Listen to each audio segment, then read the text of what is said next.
It has been months of back and forth between the striking nurses, the Salaries and Remuneration Commission, and the national government over implementation of the contentious collective bargaining agreement that would see their pay increased and working conditions improved.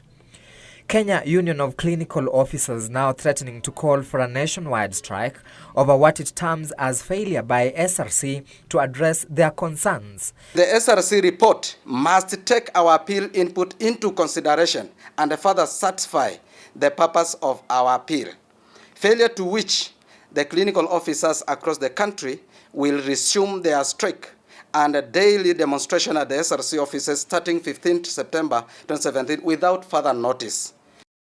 The Kenya Clinical Officers Secretary General George Gibore and Kenya National Union of Nurses Secretary General Seth Panyako say recent job evaluation by SRC has ranked them as semi-skilled. We cannot have a commission, honestly speaking, grading nurses as unskilled people who have not gone to school, who are school dropout. When you look at band A in the band B1 in Patterson scale, you will see the people are laborers, common laborers who have not gone to school.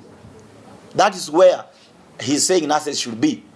The threats coming as the Nakuru County government threatened to lay off 1,200 striking nurses if they fail to return to work by Friday this week. Nakuru Governor Lee Kinyanjui says that despite holding talks with representatives of the striking nurses, they had turned down calls to end the strike. So 90 days, you're still on strike and you want to go on strike, I think that is unacceptable. So together with the COG Council of Governors, and I've also had a sitting with the branch officials of the Nurses Union here in Nakuru, and we have told them in no uncertain terms by the end of this week, if they will not have resumed work, we'll have no option but to terminate their services and advertise for their replacement immediately.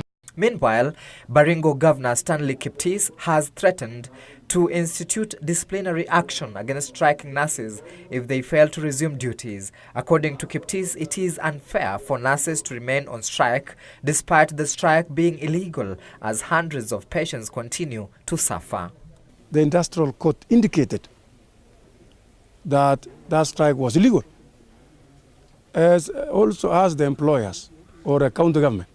We also heed and take instructions as per the Labor Relations Code.